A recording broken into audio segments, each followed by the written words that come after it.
On se retrouve en direct sur Europe 1 et sur CNews pour la suite de Punchline. On évoque bien sûr ce drame à Calais, la mort de 27 migrants dans le naufrage de leur embarcation alors qu'ils tentaient de gagner l'Angleterre. On va parler de l'aspect politique dans un instant, mais tout de suite on va se rendre à Calais, rejoindre notre envoyée spéciale Régine Delfour avec Olivier Gangloff. Régine, vous vous trouvez à l'endroit où des associations se réunissent en ce moment même pour rendre hommage à ces migrants qui sont morts en mer. Oui Laurence, nous sommes devant le parc Richelieu où plusieurs associations se sont donné rendez-vous pour rendre hommage aux 27 migrants qui ont péri hier dans la Manche alors qu'ils tentaient de gagner l'Angleterre.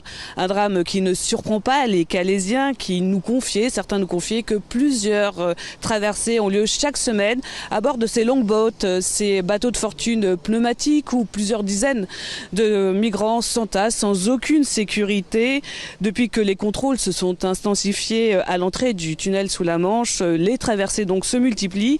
Des Calaisiens qui sont donc partagés entre l'émotion et la colère car depuis 30 ans, ils se sentent abandonnés.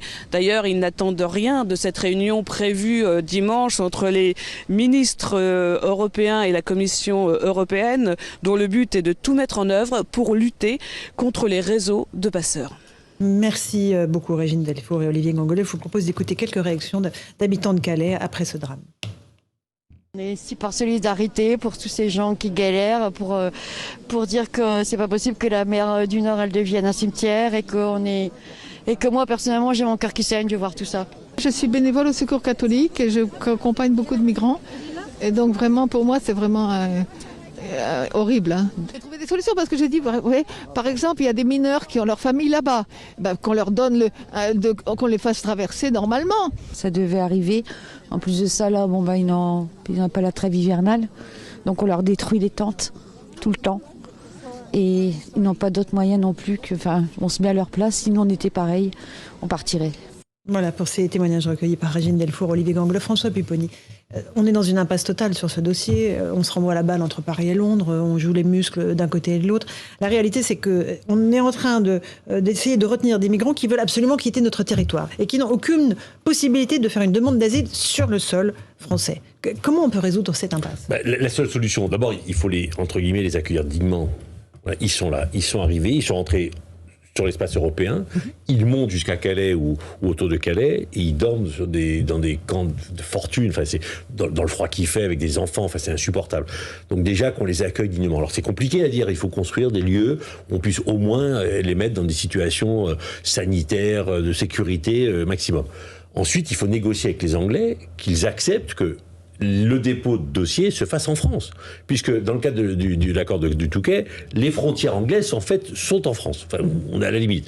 Et donc, on empêche ces gens-là d'aller jusqu'en Angleterre déposer un dossier. Les Anglais disent aux Français, vous devez les garder pour les empêcher de venir chez nous, mais on ne fait pas les démarches. Donc en France, on ne veut pas faire de démarches, en Angleterre, on ne peut pas faire de démarches, donc ils sont là. Donc c'est insupportable. Donc c'est l'Europe qui n'a pas de responsabilité, parce qu'elle doit imposer, pas que la France, elle doit imposer à l'Angleterre de faire quelque chose qui permette à ces gens-là de déposer un dossier. Si le dossier est refusé, il faudra bien voir un peu comment on fait pour que ces personnes retournent éventuellement dans leur pays. Mais souvent dans leur pays, selon la nationalité, ils sont en situation extrêmement difficile. Donc il faut qu'on gère au niveau européen et avec les Anglais. Les Anglais qui assument complètement leur Brexit en disant « nous on est sortis, maintenant débrouillez-vous ». Mais François Pupponi, ça fait 5 ans pratiquement qu'Emmanuel Macron est au pouvoir. C'est pas d'aujourd'hui la question des migrants à Calais. Rien n'a été fait. Pourquoi on n'a pas tapé du poing sur la table un peu plus tôt ? Alors, parce que je pense qu'il y a une espèce d'incapacité à faire. Vraiment, on fait des réunions européennes, on discute. Oui, mais il y en aura encore une qui va servir à rien, ils nous le disent, la Légion des habitants de Calais. Il y a l'accord de Touquet qui n'est en fait, de fait, pas appliqué. Qui est en fait pas appliqué. Donc, à un moment, il faut... Puis je répète... Pas applicable. Ou pas applicable. Donc, il y a aussi la manière dont on accueille ces gens-là. Moi, sincèrement, je suis allé visiter ce qui se passe à Calais, c'est juste insupportable. Insupportable pour eux, insupportable pour les populations autour. Ça fait des années que ça dure. Donc, il faut qu'à un moment, l'Europe et la France, pour le cas présent, change de stratégie vis-à-vis de l'accueil des populations réfugiées. Voilà, il faut qu'on passe à un autre niveau. Alors ça coûte de l'argent, il faut le faire accepter politiquement, mais c'est pas grave. Je crois que c'est un peu l'honneur de notre pays de le faire. Céline Pina. En fait, la question est complexe parce que on voit bien que derrière, il y a tout un discours. Ce qui s'est passé est tragique, mais il y a tout un discours aussi d'un certain nombre d'associations qui vise à dire, en fait, il y a une obligation d'accueil inconditionnel de qui quelle que soit la personne qui arrive en Europe. Ça, c'est intenable et ça n'est pas possible. Ça, c'est la première chose. La deuxième chose, c'est qu'on est en face de problématiques de créer des camps de réfugiés. Il va falloir peut-être arrêter de tourner autour du mot, mais à un moment donné, c'est ça qu'il va falloir faire si on n'a pas le choix. Sauf que ces camps de réfugiés, pour être gérables, il va falloir trier ceux qui sont acceptés, ceux qui ne sont pas acceptés, les renvoyer chez eux, ce qu'on ne sait toujours pas faire à l'heure actuelle. C'est une première donnée. La deuxième donnée, elle est par rapport à l'Angleterre.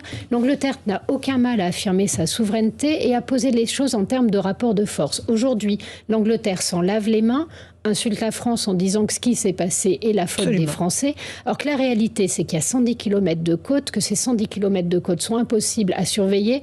Pourquoi est-ce qu'on peut bien surveiller le tunnel? Parce que c'est une zone qui est toute petite, y compris les camions qui traversent, c'est pareil, ça peut être sécurisé.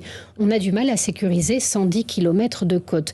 Les Anglais ne font pas leur travail, il y a très peu de patrouilles, et à la fin, eux s'en lavent les mains parce que finalement, c'est la France qui assume tous les soucis.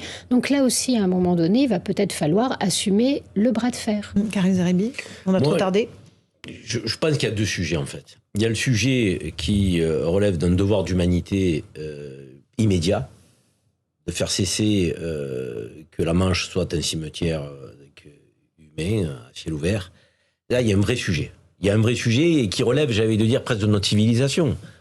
Beaucoup veulent, quand on parle de civilisation, allons-y. Les Britanniques et les Français, que sommes-nous capables de faire avec quelques milliers de personnes qui, au péril de leur vie, traversent la Manche et meurent tous les jours, encore et toujours? Là, il y a un vrai sujet de responsabilité. Et je suis désolé, ce sujet, il ne pourra être réglé que si les Britanniques comprennent que ces migrants ne veulent en aucun cas rester sur notre sol. Leur but, ça n'est pas d'avoir un droit administratif et juridique français, c'est de traverser la Manche. Donc les Britanniques doivent, à un moment donné, assumer leur responsabilité, c'est de traiter sur leur sol ces demandes de droit d'asile, et de faire en sorte de rapatrier ceux qui ne souhaitent pas accueillir chez eux. Nous ne pouvons pas le faire à leur place. Ça n'est pas possible. On a un côté insoluble à imaginer que la France, par des accords du Touquet, dont je me demande comment on a pu les signer, peut gérer une situation qui fait que les femmes et les hommes qui sont là ne veulent pas devenir français, ne veulent pas rester sur notre sol, veulent aller de l'autre côté. Et vous les en empêchez en leur disant, je ne vous donne pas le droit administratif de rester chez nous parce que c'est pas ce que vous recherchez, mais je vous donne pas la possibilité de passer de l'autre côté. Qu'est-ce qu'on fait alors? Qu'est-ce qu'on fait? Statu quo? On attend qu'ils continuent de mourir par centaines et par milliers? Donc il y a ce sujet qui est un sujet d'immédiateté, qui est un sujet de devoir d'humanité. Il faut que les Britanniques, à mon avis, acceptent de prendre toutes leurs responsabilités. Et ensuite, le deuxième, c'est qu'il n'y ait pas d'appel d'air, qu'il n'y ait pas de migrants supplémentaires qui arrivent. Et là, c'est un sujet qui est nos frontières européennes avec nos voisins. Et là, on a un vrai sujet qui est Frontex. Aujourd'hui, Frontex n'est pas doté. Nous n'avons pas mis au pot commun de l'Union européenne les moyens suffisants pour maîtriser nos frontières avec nos partenaires européens. Et on a perdu assez de temps là-dessus. Il faut maintenant qu'on prenne à bras le corps ce dossier pour éviter qu'il y ait un afflux supplémentaire de migrants à Calais, mais pas seulement, sur le territoire national, partout. Joseph Massescaron. Généralement, d'ailleurs, Frontex est très bon pour envoyer des ONG là où il y a problème. Avant d'envoyer du personnel. C'est ce qui s'est passé d'ailleurs, c'est ce qu'ils ont proposé en Pologne, et c'est pour ça d'ailleurs que les Polonais ont refusé, alors que le siège même de Frontex se trouve à Varsovie. Je referme la parenthèse. Non, moi, alors d'une manière très naïve, je le dis franchement, quand il y a eu le Brexit, je me suis dit, au moins, il y a une solution qui va s'arrêter, c'est Calais. C'est ce scandale de Calais. Voilà. Eh ben non. Mais eh ben non, parce que figurez-vous qu'il y a un candidat à l'élection présidentielle, aujourd'hui, qui normalement a géré le Brexit, il a très très bien géré, hein. Que ce soit la pêche, que ce soit Calais, que ce soit le reste, la liste est longue. Si les Anglais ne respectent pas leurs paroles, vous faites comment, Joseph? Pardonnez-moi, mais comme ses collègues, pas leurs paroles. Mais comme ses collègues de toute façon, qui sont en compétition avec lui, n'osent pas évidemment l'attaquer là-dessus, parce qu'ils n'osent pas s'attaquer, parce que sinon évidemment, il peut y avoir un rapport de voix, donc etc. C'est génial, hein, ce truc à droite. Hein. Personne ne parle de l'échec du Brexit mené par Michel Barnier. C'est pas grave, mais voilà, donc ça c'est fait au moins. Maintenant, le fait que nous soyons obligés de gérer la frontière anglaise est tellement baroque. Ah oui. Je veux dire, moi, je pense qu'il faudrait laisser passer les migrants. Enfin, ça me paraît, mais tellement évident. Nous n'avons pas à gérer les frontières. Parce que comme évidemment, l'hypocrisie anglaise, célèbre depuis Jeanne d'Arc, bien sûr, l'hypocrisie anglaise consiste évidemment à nous dire vous gérez notre frontière, puis vous voyez, il y a évidemment des personnes personnes qui meurent dans des conditions atroces. Oui. Donc vous êtes les responsables. Non mais attendez, c'est juste pas possible. Donc on arrête avec les accords du Touquet, bien sûr, et on permet évidemment le passage, on laisse passer les migrants. Et au-delà du cas de la Manche, il y a 12 pays européens qui sont en train de construire des murs ou de mettre des barbelés le long de leurs frontières. Oui. Certains d'entre eux demandent d'ailleurs à l'Union européenne de les financer, ce que l'Union européenne continue de refuser. Mais François Pupponi, c'est un nouveau mur de Berlin qui est en train d'être construit. Et le problème, c'est que compte tenu de ce qui se passe dans un certain nombre de pays dans le monde, les réfugiés arriveront en nombre de plus en plus important. Voilà.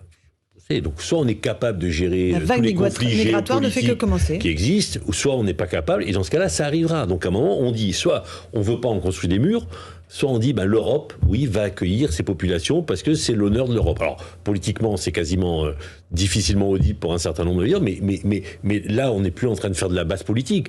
C'est soit on est au rendez-vous de l'histoire et on est capable d'accueillir ces populations, soit on fait effectivement ce que disent certains, on fait des murs et on empêche ce qui se passe en Pologne, des murs, des barbelés. François, en Pologne, les Biélorusses affrètent des avions et des cargos entiers pour amener des migrants, pour les jeter contre la frontière polonaise. Le président turc fait la même chose. Je pense que si on dit laissons passer parce que ce sera notre honneur, mais ça va très très mal se terminer. Je pense qu'il n'y aura pas d'honneur, je pense qu'il va y avoir un rejet violent et qu'on ne va pas savoir le gérer et que le déshonneur il sera total. D'accord, aujourd'hui on n'est pas capable de gérer le problème avec la Russie. On n'est pas capable. On a géré le problème avec la Turquie en payant des milliards et des milliards pour dire vous les gardez, d'accord ? Ce qu'ils ne font pas. Ce qu'ils ne font pas, parce qu'en plus ils nous les renvoient, on paye. Voilà. Donc où on est capable de gérer ça avec les zones de conflit pour faire en sorte que ces populations puissent vivre dans des conditions de sécurité après ailleurs.